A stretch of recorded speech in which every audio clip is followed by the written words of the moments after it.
రాముడు వెళ్ళి పట్టాభిషేకం సీత అని చెప్పగానే ఆవిడ వెంటనే బీరువాలో చీరలు తీసి మంచం మీద పరిచేసి ఈ చీర కట్టుకోమంటారో చెప్పండి అది. ఆయన ఉదాహరణ ఇది కట్టుకో, నాకు నచ్చింది మీకెలా నచ్చింది అన్నట్టు. నాకు తెలుసులే అన్నట్టు. ఏంటో తెలుసా, అది పెళ్లి నాడు జనక మహారాజు పెట్టిన చీర. నచ్చకేమవుతుందండి, వాళ్ళ నాన్న పెట్టాడు.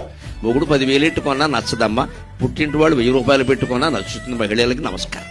అదంతే మమకారం. మా నాన్న పెట్టాడు, మా నాన్న అప్పటికి ఆ తండ్రి పోయాడు అనుకో పొరపాటునే, ఇంకా నచ్చుతుంది. మా నాన్న వెళ్ళిపోయాడు బాబు, ఎంత ప్రేమతో పెట్టాడు.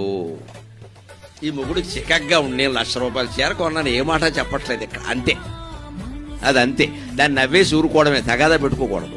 అందుకే రాముడు మనసులో నవ్వుకున్నాడు, అది వాళ్ళ నాన్నగారు పెట్టించారా, పెళ్లి రోజు కట్టుకుందని నాకు తెలుసు అది, అందుకే అక్కడ వేలెట్టాడేనా.